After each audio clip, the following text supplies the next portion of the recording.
Hey guys, what's going on? Phil here. Wanted to make a video. You may have seen, I recently did a guide over on the competitive Hearthstone subreddit, and it's a guide to the deck I used to hit Legend this month. So Scholomance Academy came out like 3 or 4 days ago, and since then, obviously everyone's testing new shit. But Libram Paladin, Pure Paladin, Aggro Paladin, whichever one of those variants you want to run, very popular. Guardian Animals Druid, very popular. Priest, very popular.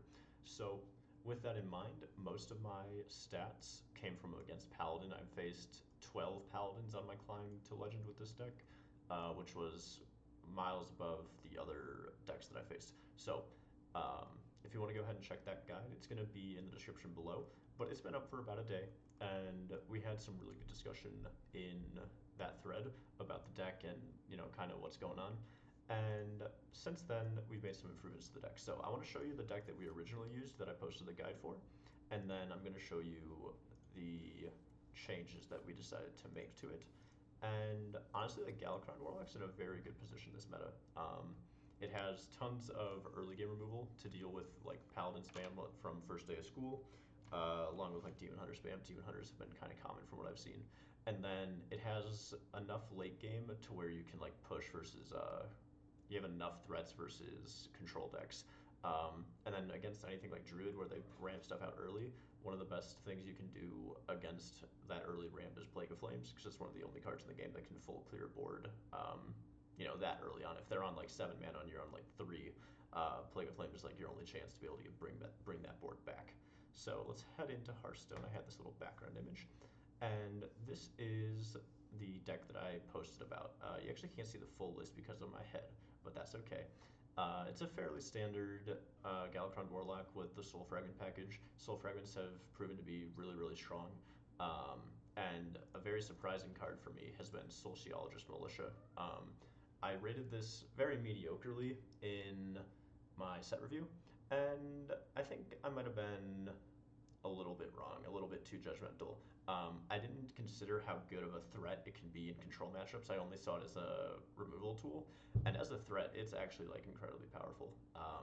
Typically, you can get this out with 3, 4, 5 of the 3/3 souls, and that's a lot of stats on board, especially if that comes down right after a board clear, because you make like fairly nice boards with this deck pretty often. It can just be enough to steal out a game versus control decks. So this was the list that I ran originally. It runs basically all the Soul Fragment removal, Plague of Flames, and its top end is Kronk's, Galakrond, Sociologist, and Alex. And then in the thread we had some discussions, and the biggest thing that I've noticed with it is that we seem to have an issue with finishing games out. So we really need like another threat or two to help against control. And I've also been kind of tempted, or kind of like explained to me that maybe School Spirits as a 2-of isn't the best. We passed up playing stuff like Dark Skies, which is pretty efficient removal as well. And when people were asking for alternatives to cards they didn't own, my go-to was to cut a Dragonblight Cultist, simply because I don't like standalone is not a particularly strong card. It's obviously very good with synergy and Galakrond stuff like that, but by itself it's kind of weak. You never really play it as like a threat that wins the game. But so the little changes that I think I make from this initial list that was like really strong. This is the list that got me a Legend. The deck code will be in the description. I've decided to cut one Cultist and put in a Jiraxis. Now what this does is, right now there's not very much burst in the meta. If you're going against an aggressive deck like Aggro Rogue or Aggro Paladin, they're gonna like, this is mostly for Rogue, not the Paladin argument. The Paladin argument, you just have to deal with the board. Ali, give me 1 second. Sorry about that. All right, we're back. So, as you've now been shown, I have a cat. Its name is Ellie, and I fucked up and didn't get them spayed fast enough, so now they went into their first heat. So they screamed to try and go find male cats. But that'll be done in like 2 or 3 days, and then we get them fixed up. It'll all be good. Anyways, so the one change that I've decided to make, because I haven't been sold on the Dark Skies argument, there's a couple people in the thread who are trying to convince me, and I see the rationale, but like, I don't think you can give up on, like, I don't think there's something you want to give up enough to do that. to fit in Dark Skies because like really you'd have to replace like Soul Shear or School Spirits. I could see replacing one Soul Shear just because you have so much early game removal, but School Spirits is like a must versus any aggro deck. And even against like more mid-rangey aggro decks like Moarg into School Spirits is really good. So I've decided to keep it at mostly as is. We have discussed though that Jiraxis seems incredible. It helps a lot with your late game because you get a lot of 6/6s. You also get the burst from the extra weapon. Tour Guide you can play before you play Jiraxis, then you get a free 6/6 on the turn you play Jiraxis, which makes it way easier to like actually play out. And it just shores up a lot of our weaknesses. It can be used as a healing card if you really need to. It just seems like a great fit. So there's a lot of lists and a lot of suggestions going along in that thread if you want to go check that out for any changes. But as of right now, I've only changed that one card. So I haven't tested with this change yet, but we're just going to run into some games and play it out, and we'll see how it goes. So let's go ahead and throw in Galakrond Warlock. But yeah, the deck is incredibly powerful. It does a lot in the early game. It has a lot of removal. You have enough threats that you can mostly get there, and like Alexstrasza is like really big for control matchups. This is one of the things that I was trying to get through to people a lot. In a control matchup, you don't want to be using any of your burst until you hit them with Alex, because especially before the inclusion of Jiraxis, you have 2 Galakrond swings, so that's 10 damage, and then you have like any chip damage you can get in, and then like you can use Nether Breaths to go face. That happens a lot. So really, your damage is kind of limited to 18, and if you set them to 15, like Priest can heal, Druid can heal, Druid can armor, Warrior can armor. So like it can be really hard to get there. And I think that Jiraxis with the 8 weapon swings will help a lot, because if weapon removal is going to come down on you, it's going to come for the Galakrond weapon, right? Because you're always going to try and play Galakrond before you play Jiraxis. So there's not going to be weapon removal for it, and the 6/6s are just a huge threat. So we're against Warlock, that's either going to be Zoo or like Pain Warlock or like a mirror match. So I decided I'm going to go, do I want to keep Soul Shear?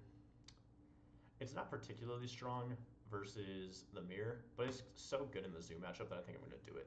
And then something I can add also that I didn't think about before I started. This isn't a bad hand. It's not great, but it's not bad. When it is not our turns, I can try to set up the Hearthstone deck tracker for you to be able to see, because that'd probably be nice for you. I can remember how to do it. You know what? I might have to look that up, actually. I don't remember how to do that. Let's see. So it looks like we're going to be against Zoo. So this gets cleared up by the Soul Spirits, or the School Spirits. So I'm just going to tap here. There's a consideration for Soul Shear, but our hand is so good otherwise. We have 2 really good defensive cards here. We have this if this would have hit like a lot of stuff. So like if he would have played 2 1-drops with 2 health, this was great. He played with 3, so that's a little bit worse. But now we can just save this and this for 4 damage AoE later. And instead, this turn, I'm going to Soul Shear and Tour Guide, I think. I could just Dragon Blight. Plague of Flames isn't going to be that big in this matchup, and I have a very good defensive like curve out hand. So I'm going to do this. What this also might incentivize is him to take these value trades with the 1s. And then if he does that, these are set to 2 health, and I no longer have to save Moarg for this. I could just School Spirit. So we'll see how he goes.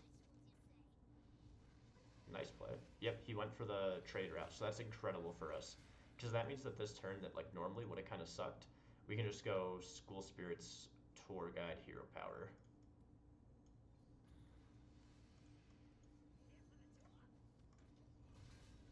And now, depending on what happens, we have this for 2 rush damage, we have this for 3 damage, we have a way to deal 6 if we really need. So like you're already seeing in this very first game just how incredibly versatile your removal can be. And that's one of the reasons I don't really think you need Dark Skies. Like Dark Skies is a great card standalone, but your deck is just so synergistic that I don't think you need a standalone removal card like that. And obviously it's still like it's good with Moarg still, but I don't know. Like, I think multiple times this video I'm going to end up bringing that up, trying to figure out whether Dark Skies is actually an inclusion or not, and I just don't see it right now. Okay. Ooh. So this is something I did consider, but I didn't vocalize. When I played this Tour Guide, I could have not tapped for this exact situation, because I could have gone free tap into a Brittlebone, It's not that good on this board though, so I'm not too worried about it. Now, do I think I can afford to take 3 damage is the real question. Because if I don't, I can Soul Shear this. But if I do, I can just trade and do this. Taking 4 kind of sucks, but this activates my Veiled Worshipper, which also means next turn, depending on what happens, I could Veiled Worshipper and Soul Shear. And that's pretty good. And this still gives me like a decent board to fight with. And that's one of the things right now, like all of your invokes for the 1/1s are actually super relevant because there's a lot of aggressive decks running around, but lots of them don't have a ton of health on their minions. The only exception to that would be like Tempo Priest, and against Tempo Priest, like you have plenty of other removal. You have Plague of Flames. So like these tokens, you've already seen it's set up for the School Spirit's turn. It's gonna set up for this turn fairly well, depending on what he does. And like against aggro matchups, like you just have so much versatility. He did that. He did the value trade again, which I think is kind of cute. So yeah, I'm looking at like a Soul Shear trade, rush this guy into here turn. I do want to get this going pretty soon, but next turn I can go like Spirit Jail into that, and that gives me extra chances at Soul Fragments. I don't know how much burst I have to expect from a Warlock, but like he's used 2 of these. I think one was, did he use 2 or 3 of these so far? He's used 2, but one was generated from a Raised Dead, I believe. So, Soul Shear. Almost messed up that turn because I was too busy talking. But so, like, he shouldn't have too much burst because he's already used so many of those. He could have a second Raised Dead, which could potentially give 2 of them, which is obviously a lot of burst, but I haven't actually played against Pain Warlock. I know that it's a deck. I've seen a couple streamers play it, like Kibler had a video on it, but I haven't played it myself, and I don't really think I've played against it. I've never seen that Shadowlight Skeleton card in play in my own games, but it seems pretty strong. But yeah, so like we're setting ourselves up really well. You can't see the deck tracker. I'm gonna get that set up either for the next game or for the next video. We'll see if I can figure it out. And I have 4 Soul Fragments in my deck. So next turn, I can play this. That'll make it 6 total. That's 12 healing just from natural draws eventually. And I can Veiled Worshipper to get that out faster. And so Soul Fragments play a huge part in your versus aggro game. You want to try to maximize the amount of Soul Fragments you get, which obviously like that seems kind of like a common sense thing, but especially in control matchups is where it really shines, where like you have to decide whether playing this and then this is worth it or playing this and then this, because you really need to try to dictate what you draw, you know? He has 4 mana dark. This card's really cool. I like this card a lot. Hand Gul'dan. Another value trade. I don't know. It's the right play. It's just so funny to me to see. Ooh, a Flesh Giant. That's kind of spooky. So, okay. So this is where these turns can get kind of difficult. So, I can either go for Veiled Worshipper and try to hit a 1 in 4. So it's a 4 out of 22. That's about a 20% hit rate, right? On a... Oh, I don't even have mana if I do that, though. I think that because I have to deal with this 8/8, I'm going to go Spirit Jailer, tap Brittlebone. And hopefully we get some healing off of it. So we have 6 chances. We hit 1, that's good. Cool. We kill this for free. And I don't want to give him Handed Gul'dans, do I? It is a 2/1. Does the 2/1 matter? I think I just want to, because our, yeah. So this kind of sucks because I give him Handed Gul'dans back, but it eliminates the most damage on board. We have a lot of healing here. This gives another potentially a lot of healing. Yeah, so that's why we didn't want to do it, but he always could have just traded to do it anyway. So this is fine. Because like that 2 damage could have gone into the 3/3 rather than trading with a 1/1, so it was most likely the right play. Taking 5 here is gonna hurt. We really want to. This is almost assuredly our play next turn because we want to try to hit Nether Breaths or Soul Fragments. Because if we hit a Nether Breath, we have the Alex in hand, so it heals, and we have a Moarg. So we could go this, draw Nether Breath, Moarg, kill whatever his biggest minion is with it. I fucking love Tor, dude. Torghad is...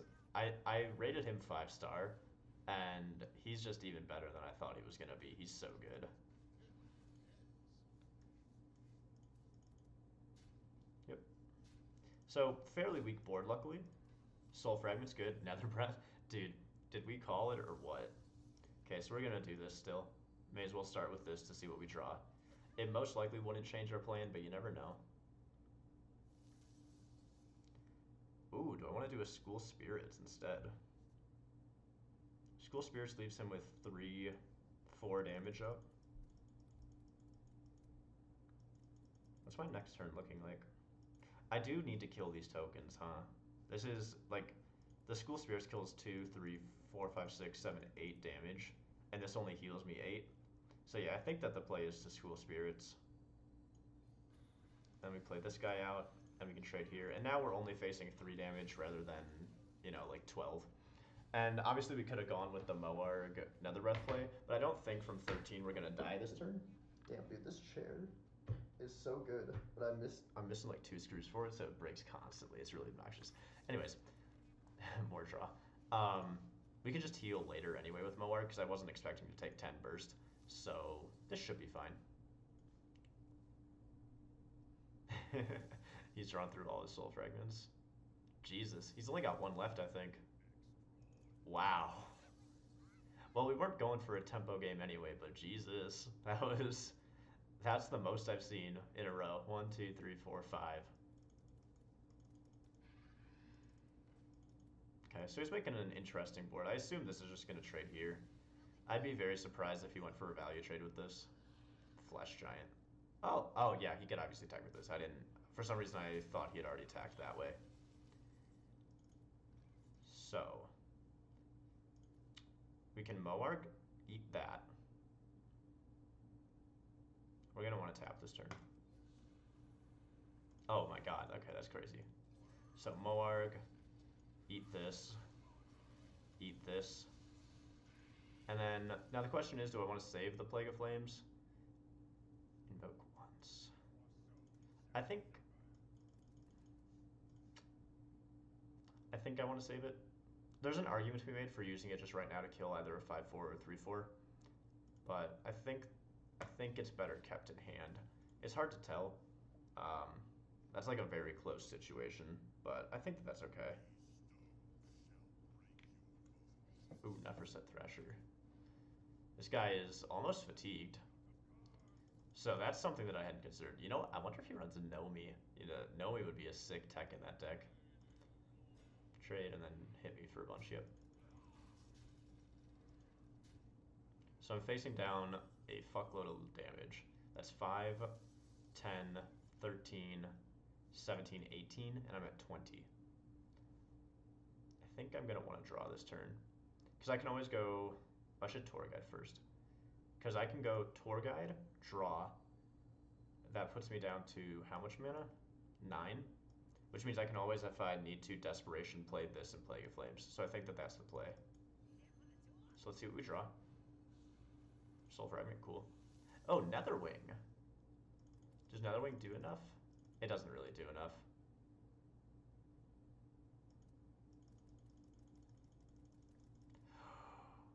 Oh, I had such a good play that I missed.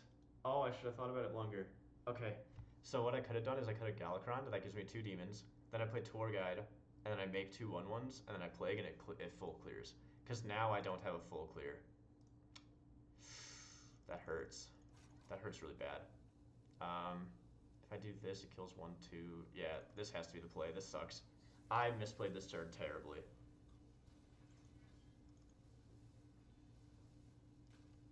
Oh my god, I only get to kill 2 because I got a dormant minion. Hit the 5s. Okay. Not terrible, not great. I misplayed that turn so badly. I cannot believe... No, cut the video.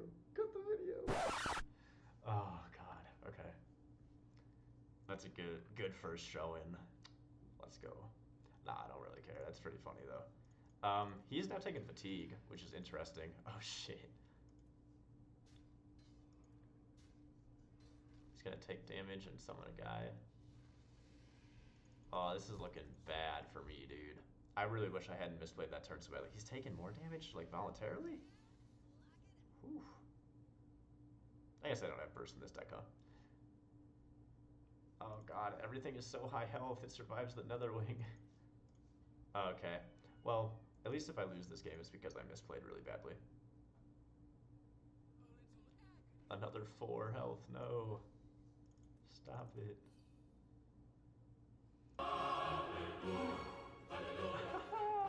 Bailed out. We should not have. We shouldn't have won this game.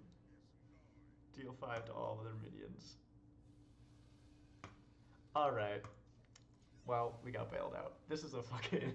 This is a Hearthstone game right here. Let's go. Alright. I don't think there was anything in my deck. Oh, Sociologist would have been really good. But aside from that, there was like nothing that bailed me out of that situation.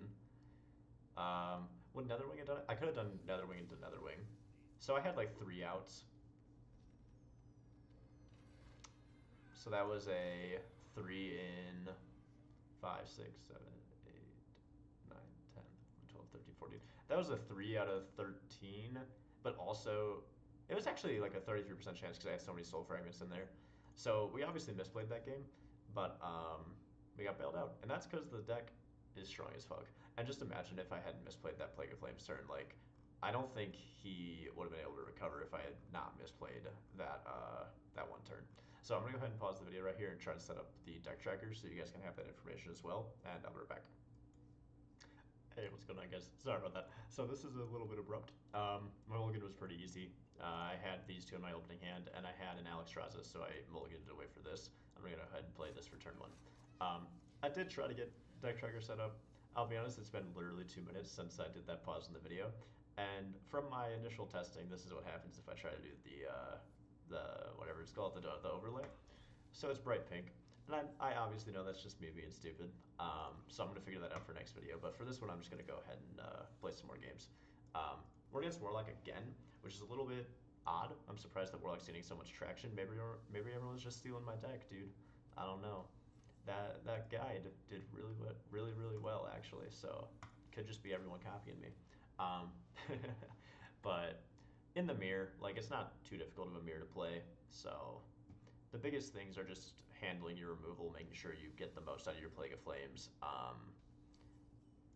stuff like that. We're going to go for an early Invoke here because we want to get this Veiled Worshipper online as fast as possible. In the mirror, I already kind of janked it up a little bit because I played a Spirit Jailer early, but obviously on turn 1 I didn't know it was a mirror. You want to try not to play... Oh, it's not a mirror. It's a Dark Portal. What the fuck? I didn't see that coming. I'll be totally honest. That's going to be a Mortal Coil. All right. Well, never mind about the mirror. I don't know what the fuck we're playing against. Okay. I'm just going to go ahead and do this again. Because I want to get this draw engine of the Veiled Worshipper up. Typically, in these, like, because this is obviously going to be a control deck, right? He's playing Warlock. The only cards he's played is draw a big-ass minion and removal spells. You want to typically save your invokes to be used with Plague of Flames, but in this scenario that I really want this Veiled Worshipper active, because I want to draw to my threats, I'm going to go ahead and do it. If my hand hadn't already had the 2 invokes like super early like that, I probably wouldn't have, but this just seems really powerful. Nice, and we get a Torque guide that we can play for free, which clears up our hand for draw, because otherwise we would have had to like waste another breath on his face, and that would have felt pretty bad. So this is a really strong hand, actually. We have Alex on 9, and honestly we might not even need it depending on how much he does, because this 5/4 is a massive threat for him. Siphon Soul? Dude, what? Wait, who runs Siphon Soul? I haven't seen that card in ages. That's definitely an odd inclusion. We're just going to play 1 card and pass, biggest minion pass. Tempo good. Dude, I'm mind blown. I'm really not like that much of a like reactive person when it comes to this game normally. And like both these games have just been nuts to where like I can't help but just go like, what the fuck? Cause I don't know. This is weird. How has he not played whatever he drew with the Dark Portal? It costs 8, or no, it costs 5 less. I thought it costed 8 less. So we're probably gonna Alex next turn. We just have to play stuff to get it out of our hand. Brittle Bones are incredible, so I don't want to play them just for tempo. This overdraws as a fuckload. I want to keep this for after the Alex, so our only play is just to play a 5/5. So good enough. If he doesn't deal with it, I can just Alex him to 15, hit him for 5, hit him to 10. That's pretty good idea. Geppetto. It's a Malagos deck, huh? Wait, he drew no minions. He drew no minions. What is happening? Okay, so now the issue becomes, do I think I'm dead if I Alex him? Because if I Alex him, I have no way to clear his 6/6, right? So I go down to 17, and let's imagine he had a 4-mana Malagos. That's a fuckload of burst. Now the question is, how safe do I want to play? If he didn't draw it off this, so he either hit it off his 1 Dark Portal, or he just has it in hand as 9 mana. Oh, I'm kind of scared. I'm going to go with the Moarg healing play, honestly, because I'm kind of scared. Yeah.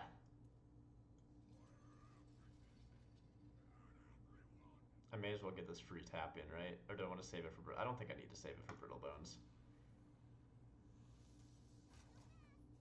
Oh, and this is great. This is a perfect... Like, the exact tool we would have looked for with this play is a big minion we could play with the rest of our mana. So, that worked out pretty well. This was a very conservative play. If I didn't think he exactly was going to Malagos me for 17, then I obviously would have Alexed and just hit him for 5 instead of to 10 health. But Malagos is a big threat. And like, this is fine. Now I'm at 30 instead of like the 17 I would have been at, and I'm totally fine just Alexing him for 2 and playing an 8/8. Like, there's nothing bad with playing an 8/8. He can combo, or he can counterplay this with his own Moarg Nether Breath if he has it.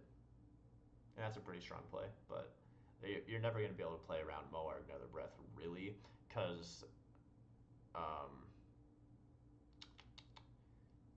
if they at all ever feel threatened, like, that's just an insane amount of healing. A Feoris. Once again, I didn't audibly say it, but I thought Feoris might be a possibility when he played the Dark Portal. So I set him to 7, and then I have 4, so he has 3 health, and I don't have a dragon for the Netherwing, because I used all the dragons. Unlucky. Oh shit, that's really scary. I need to kill that. That needs to die before I kill anything else. Unless I want to go for a Plague of Flamestorm, but I don't have a good Plague of Flamestorm. So, I want to tap.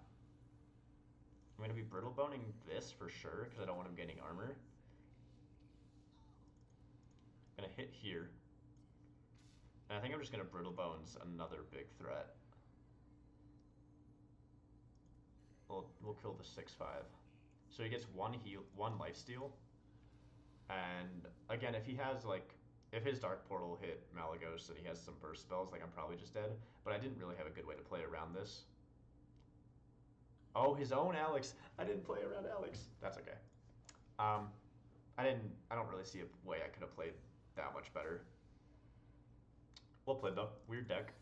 Interesting game for the video for sure.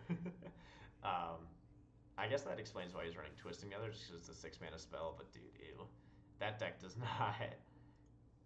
Oof, that's a weird one. Definitely not a great game to try to show off the deck, but that's alright. I really want to get this overlay working. I'm kind of mad that I couldn't figure it out in the 2 minutes of research I did. But we'll have it set up for next video. It's all good. Priest. Okay, this is a matchup I can actually, like, you know, this will be a longer matchup. This will be a matchup where we have to really show how we use our resources, which is the kind of thing that I would like to have in the video. Because we've already had one kind of aggro-y deck that we went against, and then now we'll have a, like, traditional control deck.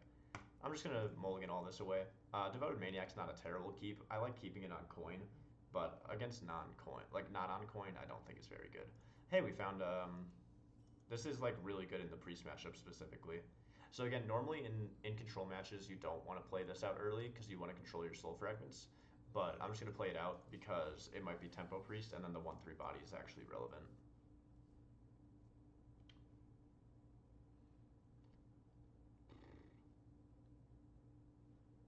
But nah, against priest, the biggest thing is you want to get your invokes down as early as you can. You want to hit them with Alex as early as you can, so having Alex in hand is great. And you want to save both your Nether Breaths for burst if you can, because the best way to beat your priest opponent is set them to 15 and then just on the next turn try to kill them. Dude, we've been having really good draws. Like, obviously you're playing Warlock, so your draws are always going to be a little bit more consistent than other decks, but we have very consistently this video had double Invoke into Veiled Worshippers. There were people in the thread considering cutting and were cutting Veiled Worshipper because they're like, oh, well, my hand's always full. That's kind of the point, though. Like, Veiled Worshipper is incredible. It's really good versus aggro because you're able to get any of your soul fragments that you've shuffled in, and it's really good versus control because then you just get to your threats way faster. But yeah, it's pretty good. Yeah, good. Polynova's a little annoying, but it really doesn't matter in the grand scheme of things. That's one thing I've noticed that I can do to like improve my mental when I play is like things are gonna happen. Sometimes it's gonna suck, but like a lot of the time it's not really gonna affect you too much, right? So like if oh wow, we drew both our soul fragments. That's okay. We'll just shuffle in two more. Like, am I annoyed he had Holy Nova? Yeah, why not? It's the best answer he could have had. But like, does it really impact the game that much? Nah.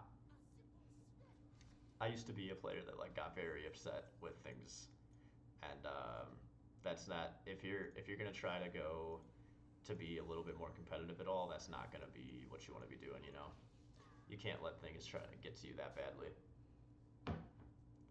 This fucking chair, bro. I can't wait that this is gonna probably be a recurring thing because I'm never gonna fix this fucking chair. It's gonna break like 8 times a video. That's okay. What? That was a interesting play to say the least. Oh my god, we found our Galakrond already. So, I don't think it matters though because we haven't invoked enough. If I play this, I overdraw. I'm gonna tour guide this and not overdraw, and I can soul shear. Okay. I want to do this last because I don't want to draw soul fragments right now though, so we're gonna go tour guide, Veiled Worshipper, draw 3. Brittle Bone's good to have, and an Invoke is great to have. And we just clear and go like that. This deck misses Mountain Giant a lot. Mountain Giant would be really, really good.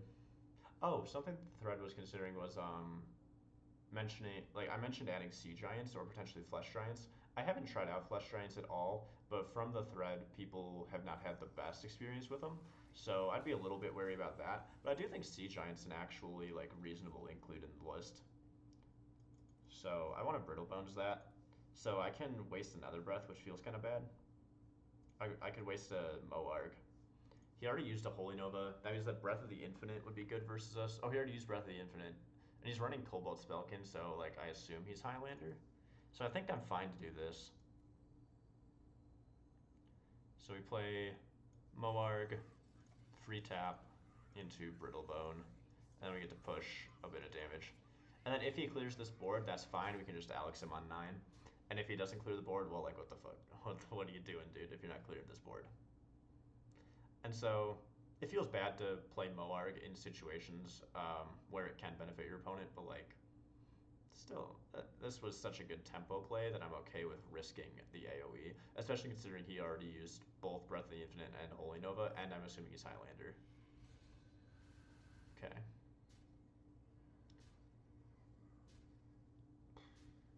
A little annoying. Makes the game go on a little bit longer, but that's alright.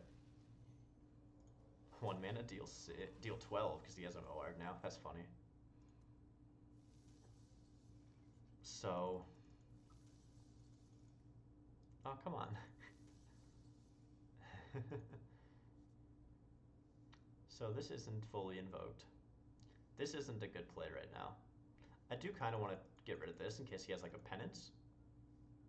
I could also just play Jiraxis. I'm not afraid of dying. Yeah. Am I okay with just playing Jiraxis? I think I'm fine with just playing Jiraxis here. What's my alternative plays? I could like Craze Netherwing, then do nothing with it. I could Sociologist for 1 and just trade there. Do I just want to Sociologist for 1? This still has 2 invokes away. Yeah, you know what? I haven't played. This is going to be the first time I've played Jiraxis with this deck, and it's definitely not in the situation you normally want to play it. But I'm just going to go for it. We'll see how it goes. So this always hits face. And I'm going to go ahead and clear this, just in case. In almost every situation, I think you want to be playing your Galakrond before your Jiraxis. What?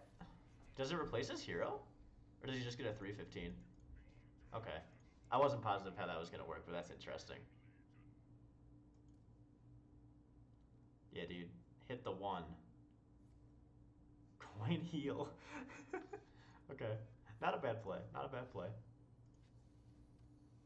So I have 4, so he's at 11. Then I have another 4. Oh, that doesn't actually matter because you can't overheal. So this is looking like it's probably going to be a plague turn. What do I want to do aside from plaguing, though? So I can clear that. I can go this, plague, 5 hero power. Right? 2, 3, 5, 6, 7. Yeah, that looks right. So we do this. We play out our Nork. This does limit our healing, but we've already limited ourselves to 15 health anyway. So I'm not particularly worried about it. And now we have a 4-5 and a 6-6 on board, which is pretty good. Again, he's used almost all of his AoE already. Breath of the Infinite, Holy Nova, and Soul Mirror are all gone. So like he could have a Plague of Death. What other AoE tools do they even have aside from Plague of Death? I don't think they have anything else. Oh, Time Rip. That's a good one. But that still leaves me with 6 damage on board. Time Rip, Time Rip. Okay.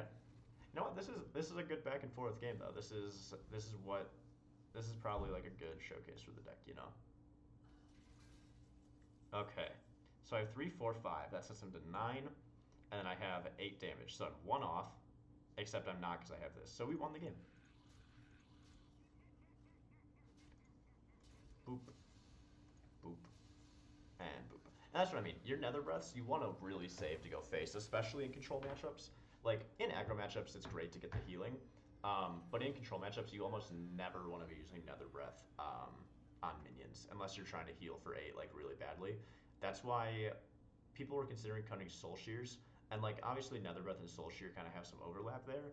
But Nether Breath is just so much versatile for face damage, and it's so important to your burst turns that you want it for that purpose in your control matchups, which means, like, you don't want to be using it on minions. So you want Soul Shear for the minion portion of that, and then against aggro, like, you can just use both either way. There we go. I've been told that for this chair, because I'm missing 2 screws for this part, right? And that's why it keeps popping out. I've been told if I go to Home Depot, they literally have boxes of random ass screws that they don't know what go to, and you can just bring a screw and get screws that go with it. So I might have to do that. I'm not sure how true that is. I've never seen that box, but I guess I don't go to Home Depot. Oh, against Mage. This is actually perfect. I just responded to a Reddit comment. There was a guy who he had like 70% win rate. He hit Legend today with my list, and he said that he doesn't know how to play against Mage. He mentioned Freeze Mage. I don't know what he meant by Freeze Mage, but I literally responded. I was like, hey, dude, I'm in the middle of making a video, and I'll try and get some Mage gameplay for you. So this is pretty good. Against Mage, what do I expect? I don't really expect aggro Mage, do I? Like, I do think Tempo Mage is a strong deck, but it hasn't seen a lot of play. It's mostly been, like, Mozaki kind of weird shit. So that you want to play it kind of like a combo deck, so I definitely don't need School Spirits. This is greedy, but I'm on coin, so I think I'm okay with keeping the double Invoke. Okay. Interesting hand for sure. The thing is, against Mage right now, like, I don't really know what to expect, so mulliganing for that can be a little bit difficult, but these get our game plan for the Veiled Worshipper going, so this seemed like pretty strong. Cram Session for 1? Bro, what? Oh my god, our hand's actually incredible. Oh god, it just got better. Oh god, don't we love playing Warlock, dude? Why does anyone play any class aside from Warlock? Alright.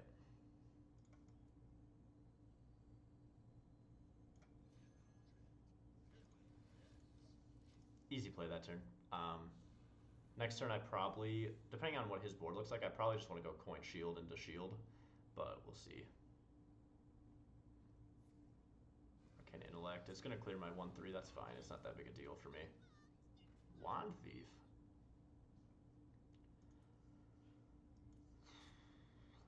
This is definitely looking like kind of a tempo mage thing that I was talking about. I think I'm fine just going with the value trade because he already used the spell burst here.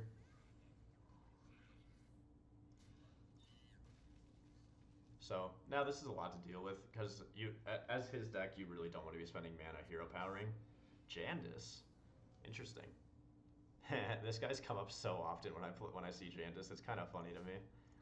All right. So School Spirits just clears the board. Unfortunately, there's nothing I can do with this 2 mana, but what am I going to do a full board clear, you know? How can I say no? Especially when School Spirits is a card that very typically in this matchup probably doesn't see a lot of play. Oh, that's an early Sorcerer's Apprentice. It didn't come down with a Mozaki either. Is that what its name is? I think that's what its name is. So I can just Soul Shear this. 0-2s are not relevant in the slightest. This looks like a Mana Cyclone turn, maybe.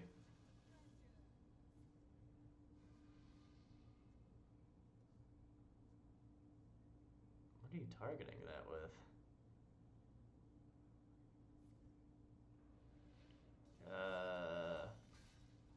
Okay, it was for the Mana Cyclone. That felt a little bit odd, but okay. Ooh, side quest is good for him. We want to draw a Soul Fragment here. We didn't. So this needs to die. I would also like this to die, but it's not as important. I think my play is going to be Soul Shear, Coin, Shield, a Galakrond. I can't afford to tap into this because I overdraw. And I want to save this for when it heals. I could do this into Plague, but like, really this is the only minion that matters. This one's okay, and like these two I don't give a fuck about. So I think I'm gonna do this. Shuffles more healing into our deck. We currently have 6 Soul Fragments in the deck, so that's a lot of healing.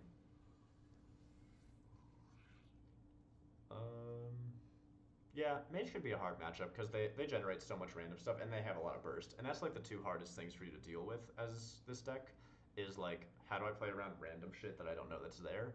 Because that, like, your removal is very abundant, but like, you have to make the most out of it, right? And so if you waste all your removal and then something randomly generated comes out, you're like, well, fuck me. And then burst. Burst is not good for you. You have a lot of healing, so you're great in sustained matchups. That's why you're so good against something like Paladin, because they don't really have much burst. But that's why sometimes things like Mage or Rogue could get under you. Ooh, Devolving Missiles. Oh, 1 for you. Oh, and just for stats purposes, because I did mention that guy who said he had trouble with mages. In my comment, I think I said I was 1-0. Turns out I'm 2-0. So we have been able to beat Mage historically, but I don't remember the past games, so this will be a good representation of Mage. Problem is I don't know what he's talking about with Freeze Mage. Another School Spirits. A School Spirits into 4 mana guy? Oh, you're too nice to me, game. I really don't think School Spirits is like good in this matchup, and it's gotten a lot of value, dude. That feels so good. And I get a little bit of healing out. Nice. Oh my god, and I'm going to have this for this if I want to do that on turn 9. The problem is, like I was talking about, Burst is bad and Mage is a burst class. So setting myself to 15 probably is not going to be the play. But I can save the tour guide for Jiraxis later.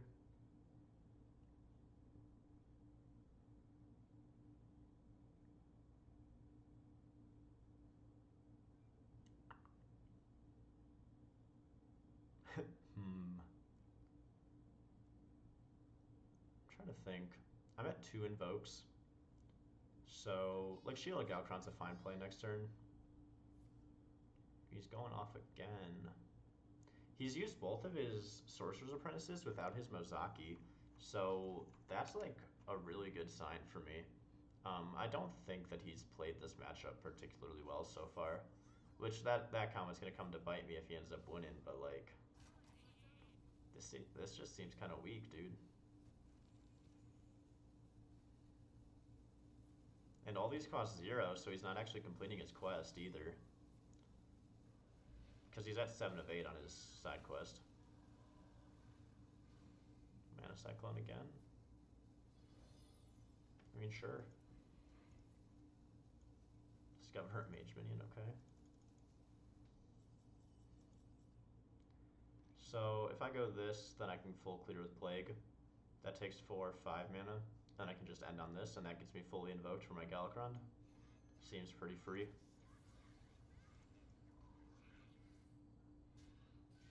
Full clear, and play this. I think that I can just grind this match out, honestly. So like, he's gonna eventually get this 6/6 right, and I think that'll just be my Moarg Nether Breath target. I don't see myself playing Jiraxis this game, unless like it gets like really long game, you know, because I don't want to limit myself to 15.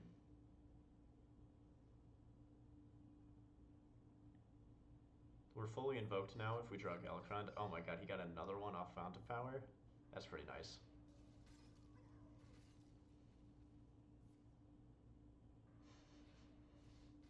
Okay. There's the 6/6. This is fine. Oh, that's not fine. Maybe I should have saved my Plague of Flames. Oh god, never mind. We get a double Brittle Bone Destroyer turn. That's really good. Yeah, I think that has to be the play, and just hope we're not dead. Kill the 8/8, kill the 6/6, and just hope we're not dead. So, this comes down to me not knowing the matchup. I didn't expect the 8/8 Giants. So I should have not gone with that Plague of Flame turn, probably. I did have other ways to deal with the board, so that's what I'm saying. You gotta really know your matchups with this deck, because that's how you efficiently play your AoE. We still got quite a game going though. It's definitely not over. It's just the Sorcerer's Apprentice is scary. Hexus Blast for 7. Okay. Well, we just need to draw a dragon, really. That's not a dragon.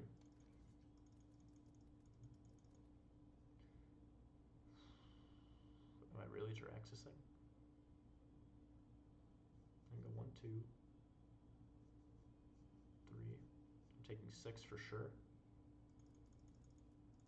Did I get a 6/6 also? If this could heal right now, I'd obviously go Moarg this, but I can't heal with it. If I tapped, it's a 3 out of 11 to get a dragon. I think it just has to be the Jiraxis play.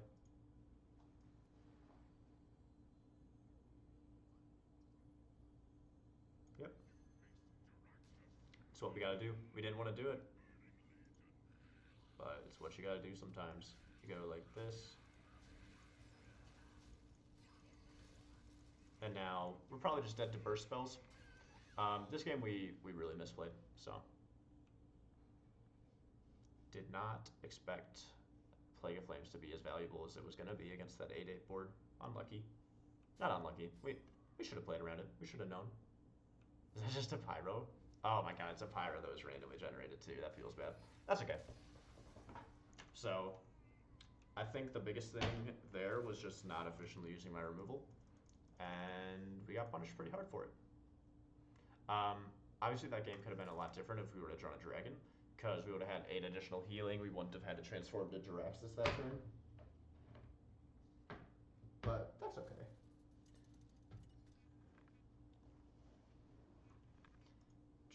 Another Warlock. We've been going against a lot of Warlocks, and the thing is, we haven't even gone against a mirror. We've just been against really varied Warlock decks. Oh, that's a handful of high-cost things. We don't want high-cost things.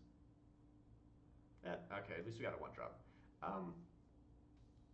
I definitely don't think I want this in my opening hand, but with the luck that we've had, we've been invoking really early, maybe we just drop it on 7 if we draw right. Is it even possible to have it fully invoked by 7? 3, 4, 5, 6, just any of them. Yeah, I guess you could. Oh, we're against Zoo. Zoo is typically a fine matchup for us. The problem is Scrap Imp means that we really need to have Plague of Flames, and now we have Plague of Flames. So yeah, so Zoo, like, if he plays down normal minions, School of Spirits does really good. If he goes for the Scrap Imp play, then we set up to try to have good Plague of Flames turns. Having both Plague of Flames is a good start to setting up Plague of Flames turns, so let's see what comes down this turn. This is going to be a scary turn.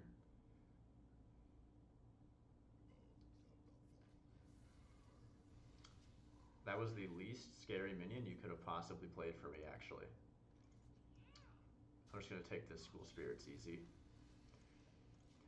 There is something, like, there's a lot of times where you can consider not wanting, like, that board I obviously could full clear with School Spirits, right? But sometimes, even if I can full clear, I want to lay off a turn and see if they commit more to it. The problem is I didn't want to take 6. Taking 6 from that 6-2 is a lot. And, like, School Spirits wouldn't have done anything versus these anyway. Another Spirit Jailer, but I'm just going to go with that. It combats the board, it kills both his minions if he has nothing, so seems pretty strong to me. I think the real play, if I'm doing content, is I gotta get something for that wall back there. Because that's a closet that we don't use, and its door is broken. So we need something to cover that shit up. Ooh. Difficult board to deal with, actually. So, I can Cultist Plague of Flames. But I don't think that that's worth it. I'd rather tap just Brittle Bone the 5-1 if I don't draw anything better. Soul Fragment. I'm using all my Soul Fragments, come on. Okay, I like this more. So I'm gonna keep this for Plague of Flames, and I don't wanna take 5, so I'm just gonna Soul Shoot this. But this is what I was just talking about. Like these, I had a clear for, right? But they don't represent enough damage for me to warrant wanting to waste resources like that. Especially considering now that I have this, which gets me 3 minions, this gets me 4, so I guaranteed have a 4 minion Plague of Flames.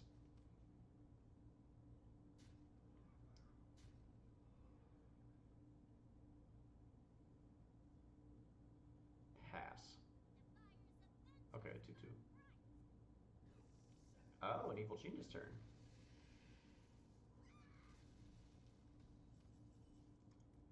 Oh, hey, look at that. Yeah, I mean, that just looks fine to me. I get a 5-5 and a 3-3 out of it after I clear the board. Obviously, I could have been greedy because I have 2 more Soul Fragments right here, but this just is so clean and leaves me with a decent threat on board. I feel fine with that.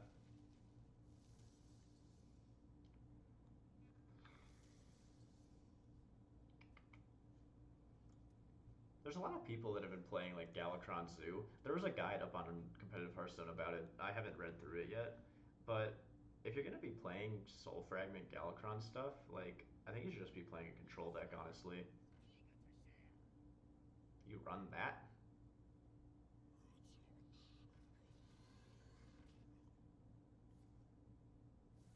You run that? Yeah, so this is obviously Galakrond Zoo. Okay, that's a pretty strong play. I don't think that Galakrond Zoo is that strong of a deck. It is a Zoo deck, and it has a nice finisher in Galakrond, so I can see how it wins games, but it just doesn't seem very good. So I have a free Brittle Bone, so I can kill something for free. That's probably worth it, because the rest of this board isn't worth like Plague of Flamings. I do have a School Spirit if I tap, and I do have Crazed Netherwings, but if I draw Crazed Netherwing, it doesn't actually activate anyway. I do think I'm still going to tap this turn, because I could go 4-3-1, but I want to save this for a Plague. So yeah, let's just tap. Boarg. I'm going to play this guy out. I'm going to kill this, and I'm going to Brittle Bone whatever it gives the attack to. Boom. Feels fine to me. I have no idea what this guy just messaged me, but I'm going to tell him that I'm doing stuff so that we can talk in a minute.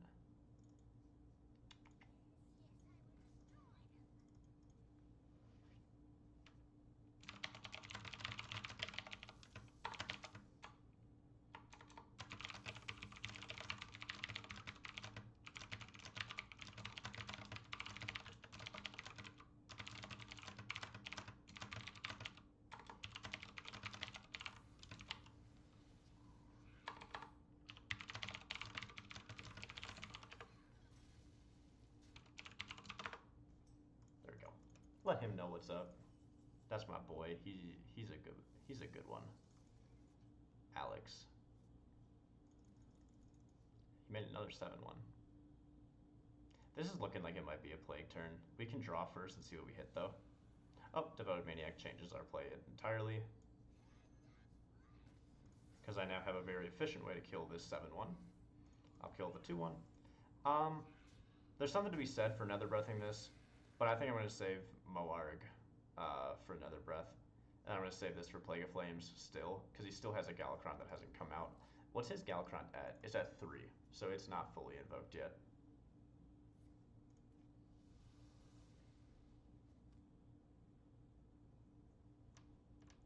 This cord is going to kill me. Give me 1 sec. Ooh, a Matron? Ooh, a Hanagul'dan. Alright. That's fine. He already had such a full hand that him drawing more cards doesn't really affect my game plan.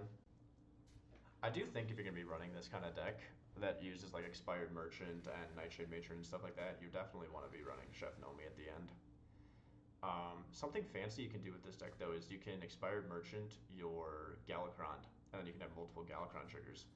That was something that the guide mentioned that I hadn't thought about previously. Alright, so this is definitely looking like a Plague turn. Dragonblight, Plague. And now I have the option. This is a lot of burst or it's a lot of healing depending on what I need. Am I at 10 cards? Yes, I am. So I need to play this first. And I'll be plaguing this. And again, not really worried about burst. I have a lot of healing in hand. We're just going to tap. We are 1 invoke off from fully invoked, which would be nice. The issue with this play is now if he like Galakron's into it, how do I deal with a Galakron board? And I guess the answer is Moarg, Nether Breath, Soul Shear, so not too bad, not too shabby.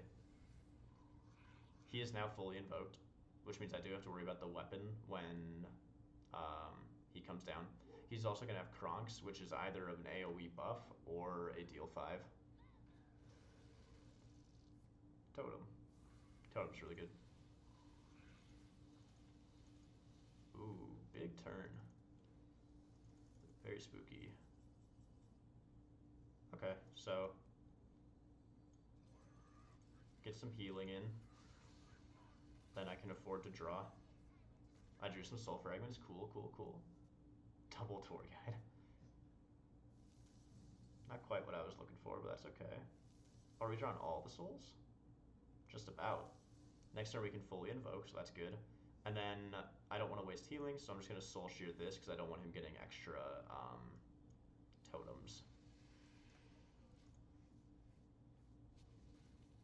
I've also just noticed something else that I can improve for videos.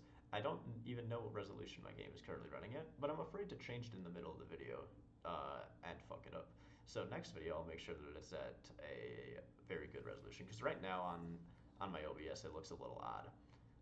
There we go. So this is the play that I just talked about. He's now going to have 2 Galakronds, which is quite scary, and they're both fully invoked, which means he has 20 damage in weapon swings. So I guess this is the reason to play that deck over a control deck, is for these kind of things. Okay, pretty scary board. So we are like the mega control deck here. Devoted Maniac. So that gets me 3 bodies. Then I have 6 minions. This gives me 4 bodies. Invoke 1-step upgrade. Okay, so I think the play is definitely we're going to need to play this turn. This 12/12 I don't have to deal with because it can't attack heroes. So I could potentially not deal with that, which is cool. Do I want to Moarg the 7/5 and heal for 8? Is the question.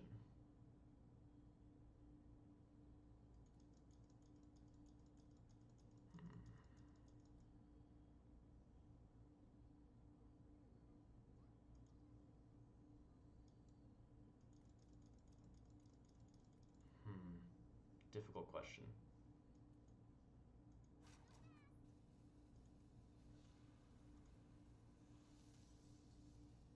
Oh, come on, Soul Fragments. I'm gonna do this and just hope that the 7/5 doesn't live. If the 7/5 lives, what can I do? It was the first thing that died. Sick. Perfect. So, a little bit inefficient. Now I don't know how I deal with his second Galakrond. So if he's smart, he just second Galakronds here.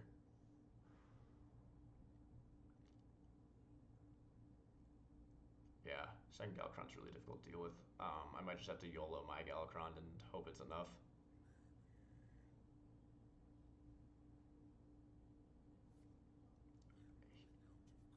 Bro, what? Okay, so there was very little you could have done there that made me not want you to Galakrond, and that was not it. That should have at least been building a big board. I guess he's setting up a Kronks. That could be. He could be setting up a Kronks. He's definitely setting up a Kronks. He only has one board spot. So we want to craze Netherwing off the top here. Fucking delightful. Craze Netherwing. Set up a taunt. The taunt will die, unfortunately, to his Galakrond weapon, but at least then we have a 5/5 and 2 1/1s to contest board. There's almost no question in my mind he should have just Galakronded there. I know he wants to set up the Kronks, but the Galakrond just sets up for the Kronks on the following turn even better. Okay. I see you. Okay, so now he has 3. I think he has 3 of them now. That still doesn't change that last turn was extremely bad, but taunt. Taunt's cheating, dude. Come on. So we want a Brittle Bone. School Spirits. Does that do anything? So 4 damage AoE. Doesn't really do much. So this for sure draws me basically my entire deck. Actually, it does draw me my entire deck because it wants the Soul Fragment. So I don't think we ever play this.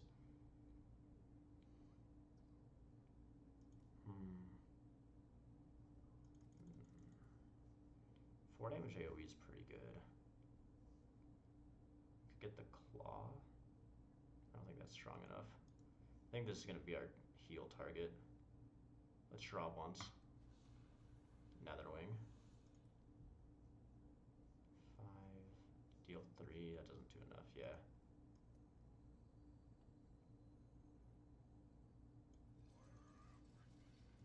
Deal 8.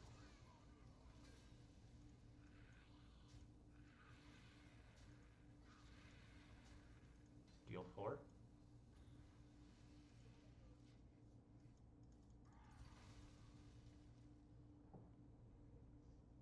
Now, this becomes very difficult. I don't know how we win from here. We need to have like an incredible Galakrond. Cough clap. So this is just gonna be a Galakrond. Weak, weak, weak. Weak. Oh my god, it was so weak. It was so bad. Okay, we have a chance. I see the line. The line is he had really shit Galakronds. This deals 2 damage next turn. Important to keep in mind.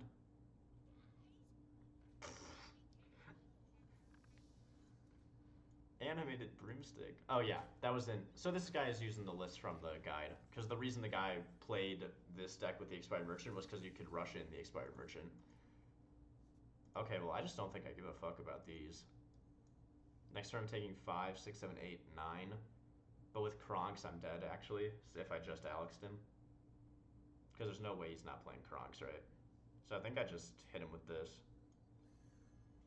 He misplayed. I'd like to know which misplay he found here. Oh, he didn't trade in this to get a 9/1. We got Taunt, and this is really good actually. The Taunt is actually massive. Should I just kill this?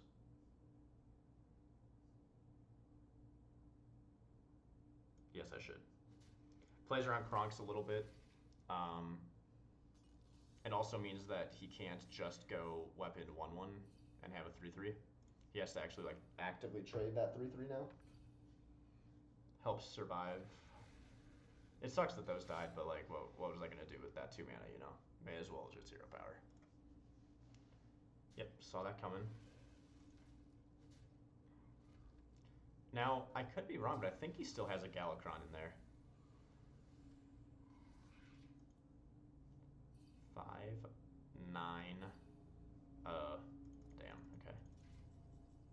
Healing's good.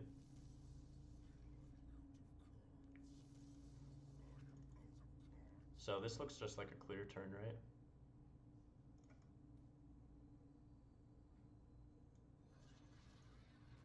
And then he has 9.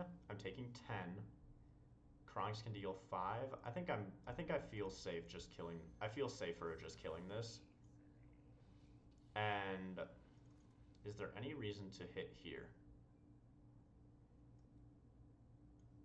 I think I can save it for next turn. Because, like, I'm not going to be killing him on his turn here, you know. Okay, so he's getting some big minions. The problem is, what could he have that's actually relevant? Does he run double broomstick? If he runs a second broomstick, that's a little scary because he has big minions and a broomstick to rush him in. Okay.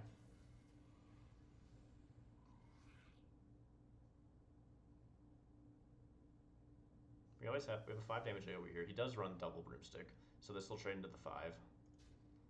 Oh yeah, wait, that thing can attack. Wait, what? Wait, these can attack? Oh, am I just stupid? I didn't know this would be able to attack this turn. What did I miss? Oof. That's really bad, actually.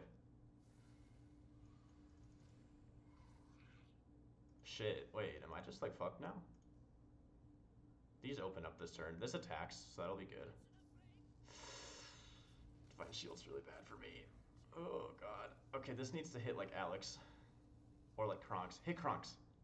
Kronks, Kronks, Kronks, Kronks. Kronks. Fuck, that was so useless. Wait, how much of fatigue is he taking? 4? So he's at 8 health? I can deal 5. Oh no, I think I just lose. I can deal 5 to the board, but then I take 8 plus 5 plus 5, and I lose. Because his last card has to be Kronks, right?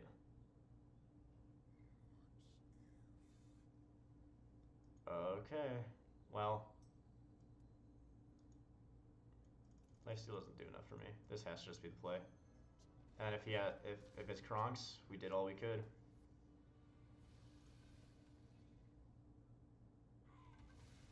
This was the play where hitting with the weapon mattered. We would have won the game if I hit with the weapon. Because I would have hit, and I could have Kronks for 5.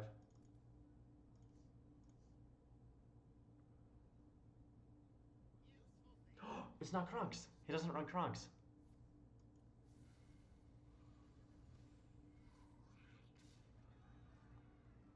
Wait, why does he not run Kronks? You have like 4 Galakronds.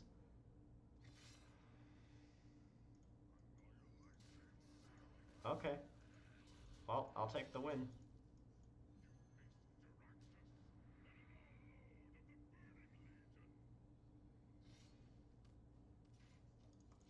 Oh my god, he doesn't run Kronks.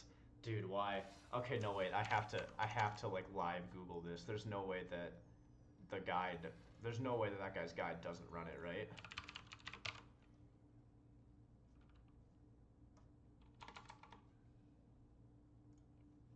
I have to check this right now. Galakrond Zulek to Legend. Discussion about animated broomstick. This is a deck guide in competitive Hearthstone by Ryan 8 Ross. Where's your deck? There's no way you don't run Kronks. Bro, what? You don't run Kronks? Why do you not run Kronks? And why do you run Fiendish Servant? I think there's some shit you can do to that list to make it better. Cause that should not been that should have been an easy loss with Kronks. Why? If you're dude, if you're playing all the Galakrond stuff, why not just fit in Kronks? Kronks is like the best Galakrond card. He's like almost better than Galakrond. That's incredible.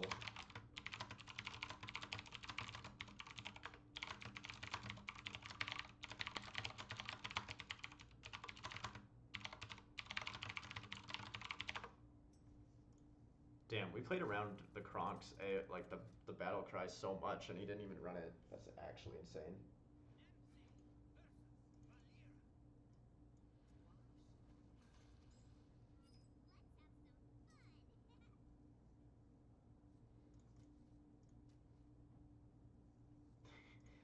Do I want double school spirits? I don't think I do. Nah.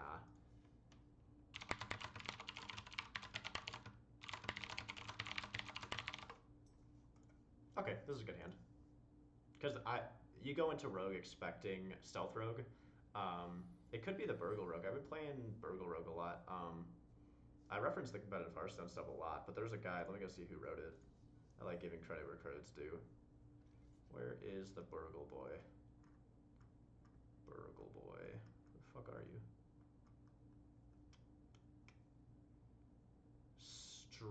Sturgle on Reddit. U/Sturgle. It made a Burgle Rogue.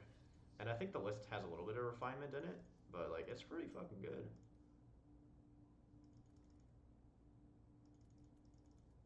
Nature's replay link? What is this? Oh, it's a game from him, okay. Okay, so he's playing Burgle, but he's running this.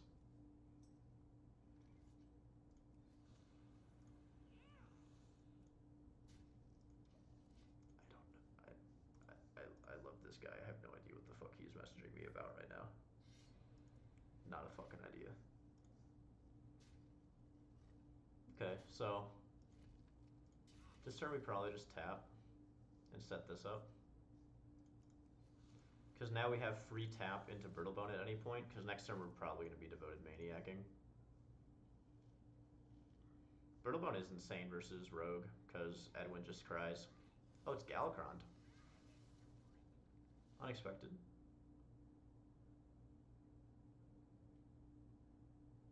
I wonder how... I don't think Galakrond Rogue is in a great spot in the meta right now, is it? Like... I don't know. I feel like Galakrond Rogue kind of just gets beat up by aggro too much to be very good, but maybe he's just facing a lot of control, so he's trying to counter it a little. Free cards are hard to deal with. Oh, this deck gets fucked by Priest because of the new legendary too. Okay, so I think I'm just gonna kill that with a Brittlebone this turn, and then trade the 1/1.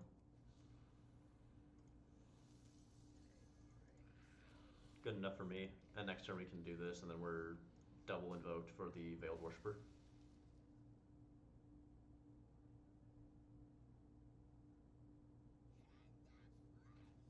Okay, he is almost fully invoked. Jesus.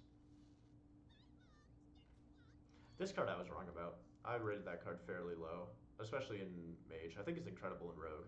And it's seeing play in Mage, but obviously like it's the first week, so who knows what's going to stick around. But this card is a lot stronger than I first assumed.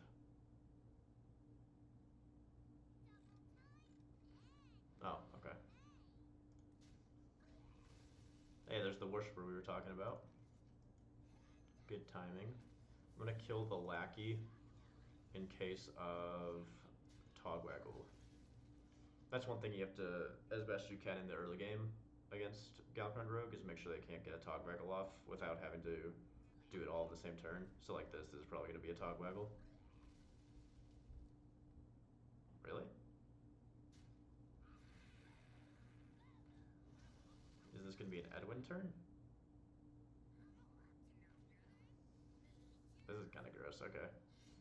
I mean, sure. School Spirits is fine here. Oh, Kronx is nice to pick up.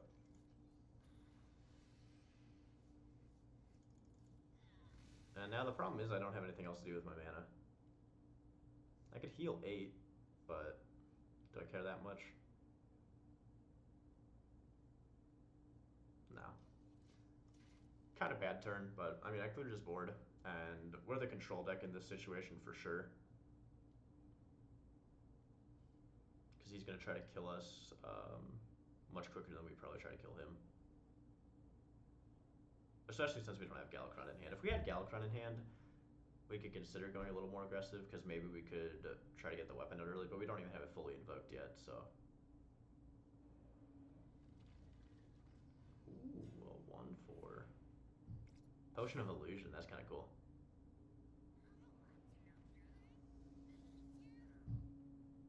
So he's just got a fuckload of lackeys, basically.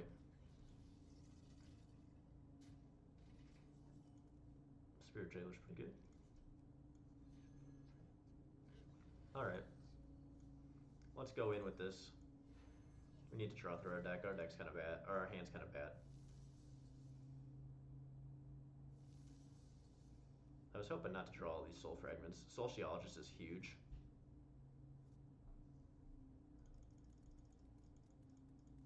I think I just played out a tour guide. And hold. Because this board is not threatening. Rogue doesn't really have a way to buff an entire board outside of Kronks, but he's not Galakrond yet, so. His Galakrond is not fully invoked. Scary. I haven't seen Galakrond Rogue at all this expansion yet. Sure. Okay. These taunts are actually really annoying for my Sociologist. That seems a little wasteful. Maybe he trades another lackey into the 1/1 and plays an Edwin, and that's why.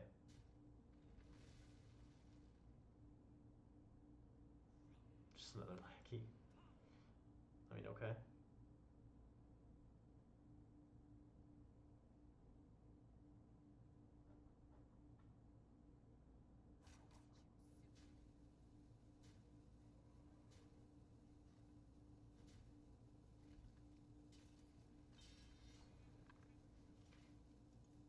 I mean, all in all, that is not a particularly scary turn. Netherwing is perfect. Deals 3.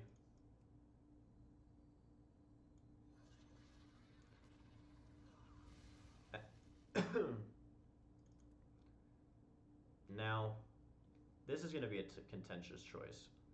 Do I want to Moarg and Nether Breath in case I'm afraid of Burst? I think I want to tap.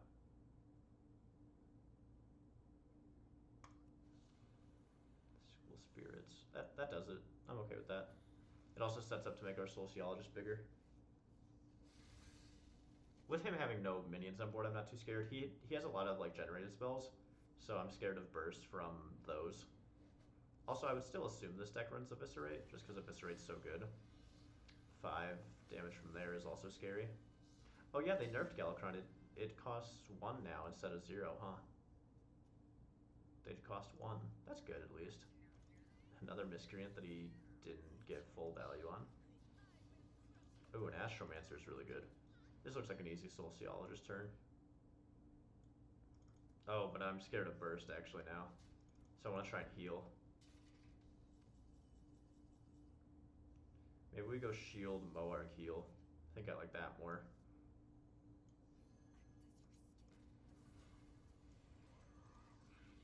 Kill the spell damage. Yeah, not too upset with that. Still have Brittlebone for Edwin.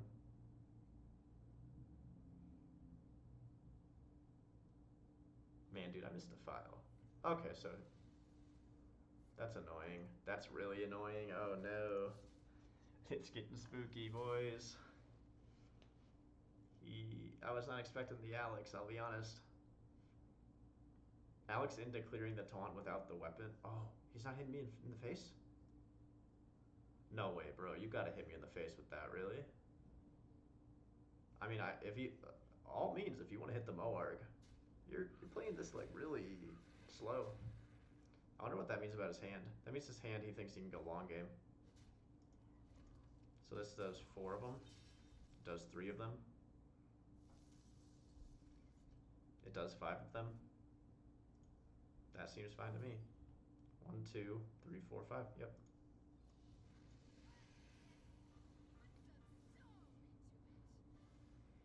One, two. Boop, boop, boop. play. Sociologist is nuts. There were a couple of people asking in the thread whether there was a way to cut her, because obviously she's new and she's expensive.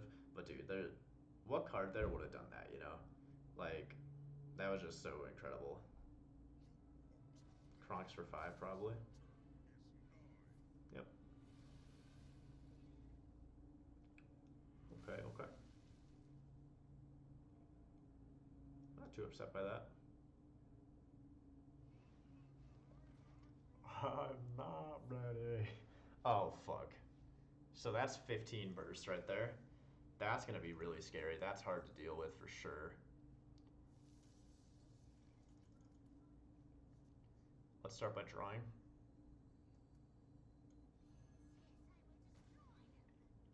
Nice. Nice. I'll take some healing, why not? Nice, okay.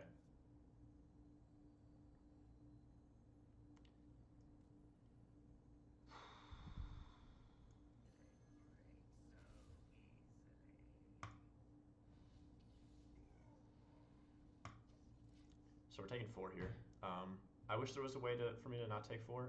I guess I could have Plague of Flames before I played the Brittle Bone and traded my 5/4 for his 4/4. That might have been the correct play.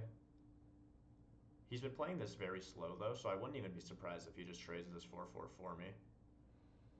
That's a good play. I can't afford to play that, otherwise I'm gonna deck out.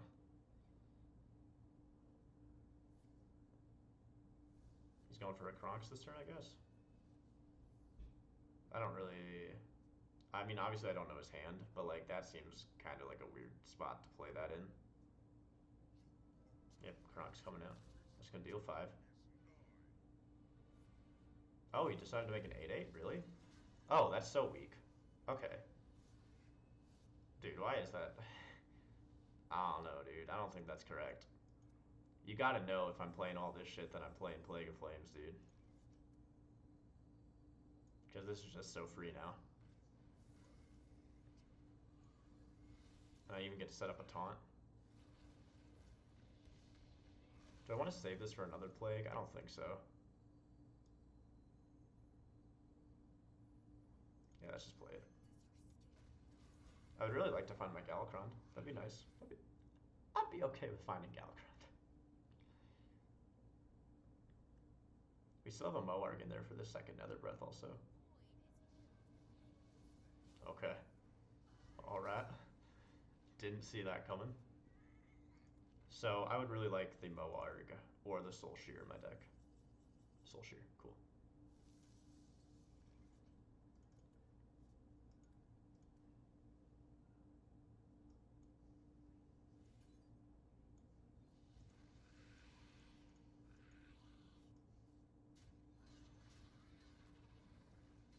There we go. And I feel safe at 15. He can only play 1 Kronks a turn currently. What would be really scary is if he has another Potion of Illusion somehow, because he can go Kronks, Potion of Illusion, and get another one. The last 2 cards in our deck that aren't Soul Fragments are a Moarg and a Galakrond, both of which are quite strong.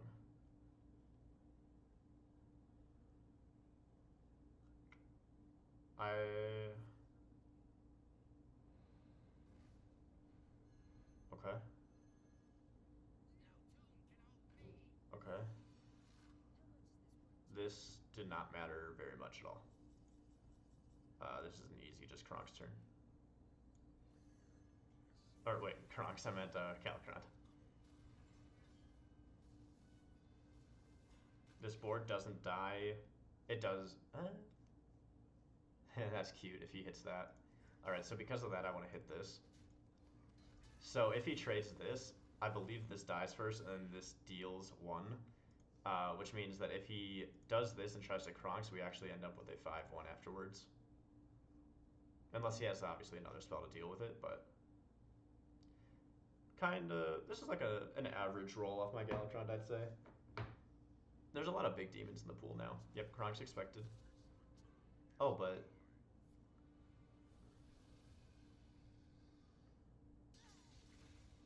I don't think that was the correct order. You're supposed to hit with the mummy first, right? Because now your Kronks is going to take 1 damage, and if you don't have a way to kill the 5/1, I get it for free. could always luck into a lackey, like a shoot lackey. He's not been taking advantage of his lackey hero power. He gets 2 of it because of the fucking attack guy. That's cute.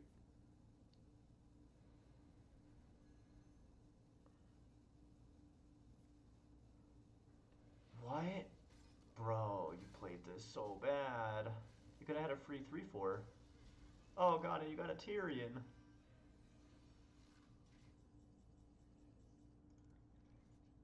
Okay. How do I want to play this? 6, 7, 8, 9. I'm at 17. 9 plus 5. Oh wait, 9 plus 6 is 15. I don't believe there's a single way I die here except for like secret passage into Kronk's into something else. So I'm going to take this opportunity to do this, I think.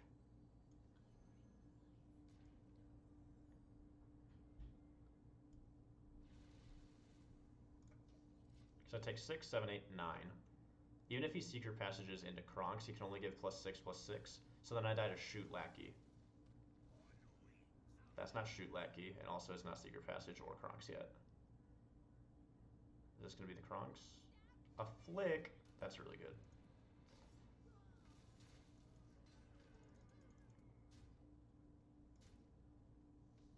So I can have this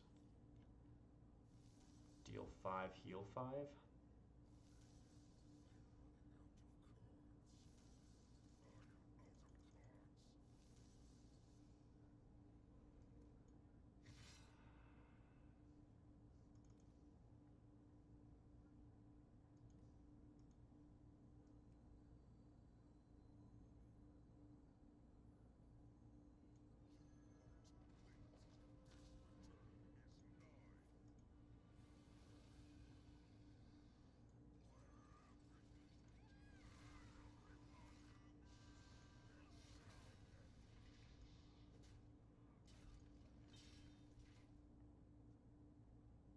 So he has a dragon and 1 card.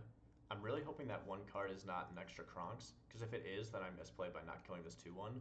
Because if it's Kronk's, he can trade the 2/1 and deal 5, and that's unfortunate. That not going to 6/6 is a good thing for me, I think. What dragon could you have? Oh, Deathwing. He got rid of Togwaggle? Bro, what?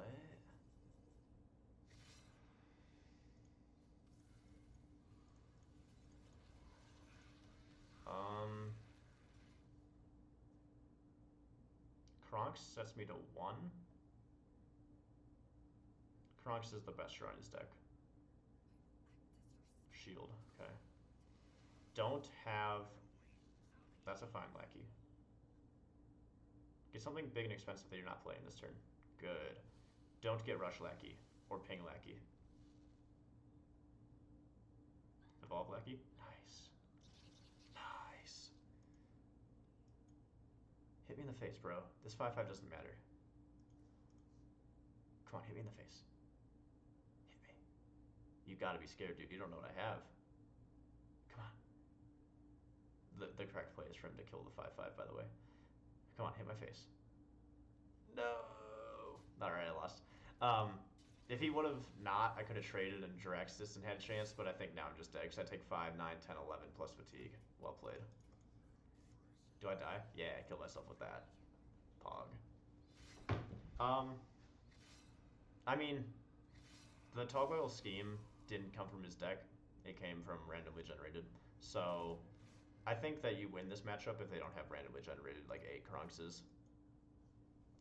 But yeah, so I think that's been a decent showing of the deck. I have had some misplays, but that's alright. It's going to happen. And I think that it's actually better sometimes to show, like, not the perfect games, you know. Obviously, you can see we had, like, 2 really strong games there where you can see exactly what's going on. And, oh yeah, the Tyrion out of the drop also was, like, incredible. But yeah, so, like, you can see how the deck functions. You can obviously tell that it's powerful. Let me look at the stats really quick. I believe I'm at, like, a 78% win rate or something with it. I'm at a 74% win rate over 2 days, and that's from Diamond 5 to Legend. If I look at exclusively Legend, how do I look at that actually? Let me look.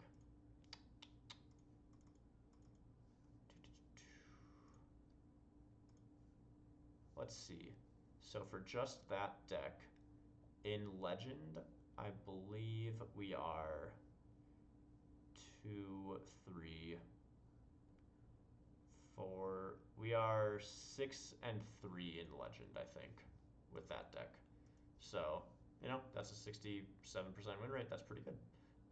Here's the final list again if you want to look at it. I do think that this is like my refined version of the list. I don't think that Dark Skies is worthy of an inclusion. There might be a little bit of messing around because like we had some talk about Jiraxis versus Zeraku the Warped. Zeraku the Warped could be really good in this deck, this one. And then we also had consideration for Valdris Felforge. I played a mirror that was basically my exact deck, but he ran Valdris and the Highlander cards, even though he wasn't a Highlander deck, just to get that extra value. So that's kind of something interesting if you want to try and make Valdris work. I don't think it's strong enough, personally.